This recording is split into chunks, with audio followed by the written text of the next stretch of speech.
नमस्कार, स्वागत है आपका एनएमएफ न्यूज में। मैं हूं आपके साथ शबनम। धर्मेंद्र प्रधान के इस्तीफे, सीजेपी के प्रोटेस्ट को खत्म कराने के बाद पीएम मोदी एक के बाद एक धाकड़ कदम उठा रहे हैं। पेपर लीक मामले पर ऐसे एक्शन लेते जा रहे हैं जो विरोधियों को भी हैरान और परेशान कर रहे हैं कि ये कैसे संभव हो सकता है, लेकिन मोदी ने संभव कर दिखाया। जैसे ही जंतर मंतर से ये प्रदर्शनकारी हटे, वैसे ही पीएम मोदी के धाकड़ फैसलों ने सौरभ दास से लेकर अभिजीत दीपके तक को हैरान कर दिया, क्योंकि अब पीएम मोदी ने मैदान में उतार दिए हैं एक के बाद एक ऐसे योद्धा जो शिक्षा में सुधार के लिए तगड़े कदम उठाएंगे। जी हाँ, दरअसल एक समय ऐसा था जब देश में किसी सरकारी योजना का लाभ लेना हो या बैंक खाता खुलवाना हो, अपनी पहचान साबित करनी हो, तो लोगों को कई तरह के कागज देकर दफ्तरों के चक्कर काटने पड़ते थे। बैंक में भी समय बर्बाद होता था। फिर एक ऐसा सिस्टम क्रिएट किया गया जिसने करोड़ों भारतीयों की पहचान का तरीका ही बदल दिया। उसका नाम था आधार कार्ड। इस प्रोजेक्ट के पीछे किसी शख्स का नाम था, वो नाम है और वो दिमाग माना जाता है, उनका नाम है नंदन नीलेकणी। अब एक बार फिर वो चर्चा में आ गए हैं क्योंकि उन्हें लेकर मोदी सरकार ने बहुत बड़ा कदम उठाया। वजह है नीट पेपर लीक के बाद परीक्षा व्यवस्था में सुधार का बड़ा फैसला। प्रधानमंत्री मोदी ने ऐलान किया कि परीक्षा सुधारों के लिए बनने वाली हाई पावर टास्क फोर्स की अगुवाई नंदन नीलेकणी करेंगे। बाकायदा पीएम मोदी के जरिए एक वीडियो शेयर किया गया है। इस वीडियो में उन्होंने पूरी जानकारी दे दी है।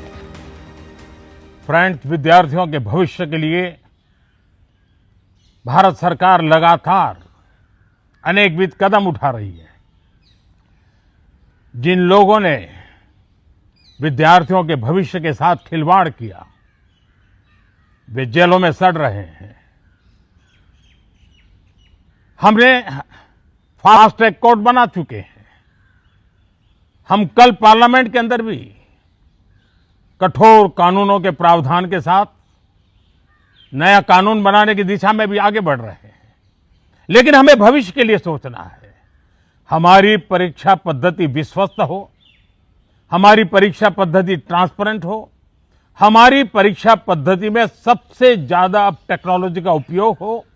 इन सारी बातों को ध्यान में रखते हुए विश्व प्रसिद्ध टेक्नोलॉजी एक्सपर्ट श्रीमान नंदन नीलेकणी जी के नेतृत्व में एक हाई पावर टास्क फोर्स बनाने का निर्णय किया है, जो एग्जामिनेशन रिफॉर्म की तरफ फोकस करेगा और जल्द से जल्द आने वाली परीक्षाओं की विश्वसनीयता को सुनिश्चित करने का काम इसके रिपोर्ट के आधार पर कर दिया जाएगा।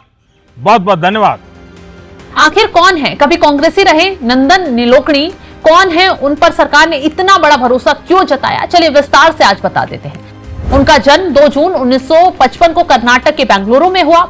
बचपन से पढ़ाई में तेज रहे। आईआईटी बॉम्बे से इलेक्ट्रिकल इंजीनियरिंग की पढ़ाई की। कॉलेज के बाद उन्होंने पटना कंप्यूटर सिस्टम्स में नौकरी शुरू की। यही उनकी मुलाकात एनआर नारायण मूर्ति से हुई। यही मुलाकात आगे चलकर भारतीय आईटी सेक्टर का इतिहास बदलने वाली साबित हो गई। साल 1981 में नारायण मूर्ति समेत 7 लोगों ने मिलकर एक छोटी सी कंपनी शुरू की। नाम रखा इन्फोसिस। ये कंपनी आगे चलकर भारत की सबसे बड़ी आईटी कंपनियों में शामिल हो गई। नंदन नीलेकणी ने कंपनी को वैश्विक पहचान दिलाने में बड़ी जिम्मेदारी निभाई। साल 2002 से 2007 तक वो इन्फोसिस के सीईओ और मैनेजिंग डायरेक्टर रहे। बाद में 2017 में कंपनी के चेयरमैन के रूप में भी लौटे।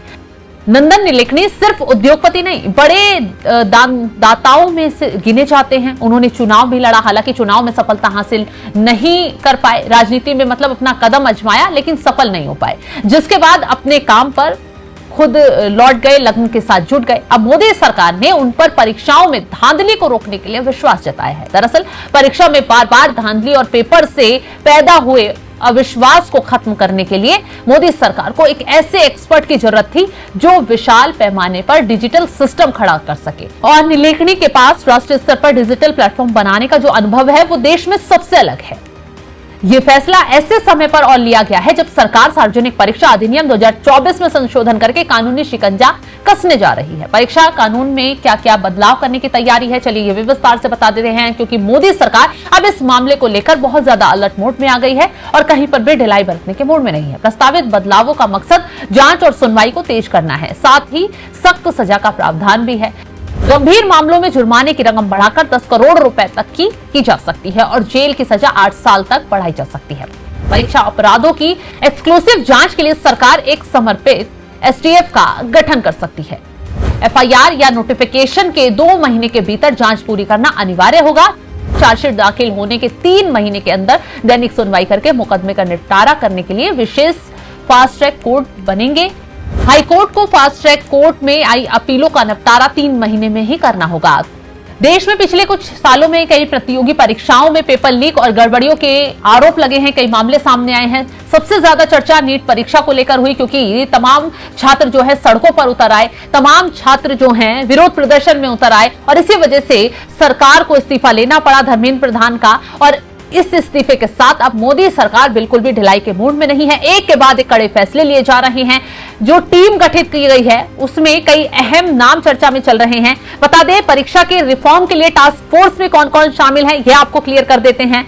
टेक्नोलॉजी एक्सपर्ट नंदन नीलेकणी शामिल हैं। इसरो के पूर्व चेयरमैन एस सोमनाथ हैं। आईबी के पूर्व डायरेक्टर तपन डेका हैं। आईआईटी चेन्नई के डायरेक्टर वी कामकोटी हैं। पूर्व एजुकेशन सेक्रेटरी अनीता करवाल हैं। लॉजिस्टिक एक्सपर्ट अमृत लाल मीणा है। तो नंदन नीलेकणी भारत के जाने माने तकनीकी विशेषज्ञ, उद्योगपति और नीति निर्माता है। वो आईटी कंपनी इंफोसिस के सह संस्थापकों में से एक हैं। तो अब उन पर मोदी सरकार ने भरोसा जताया है। ये योद्धा है जो मैदान में अब उतारे गए हैं।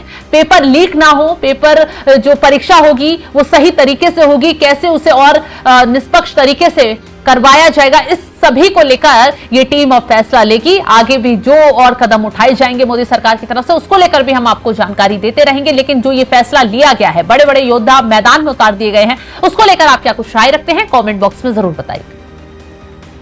फ्रेंड्स, विद्यार्थियों के भविष्य के लिए भारत सरकार लगातार अनेकविध कदम उठा रही है। जिन लोगों ने विद्यार्थियों के भविष्य के साथ खिलवाड़ किया वे जेलों में सड़ रहे हैं। हमने फास्ट ट्रैक कोर्ट बना चुके हैं। हम कल पार्लियामेंट के अंदर भी कठोर कानूनों के प्रावधान के साथ नया कानून बनाने की दिशा में भी आगे बढ़ रहे हैं। लेकिन हमें भविष्य के लिए सोचना है। हमारी परीक्षा पद्धति विश्वस्त हो, हमारी परीक्षा पद्धति ट्रांसपेरेंट हो, हमारी परीक्षा पद्धति में सबसे ज्यादा अब टेक्नोलॉजी का उपयोग हो। इन सारी बातों को ध्यान में रखते हुए विश्व प्रसिद्ध टेक्नोलॉजी एक्सपर्ट श्रीमान नंदन नीलेकणी जी के नेतृत्व में एक हाई पावर टास्क फोर्स बनाने का निर्णय किया है, जो एग्जामिनेशन रिफॉर्म की तरफ फोकस करेगा और जल्द से जल्द आने वाली परीक्षाओं की विश्वसनीयता को सुनिश्चित करने का काम इसके रिपोर्ट के आधार पर कर दिया जाएगा। बहुत बहुत धन्यवाद।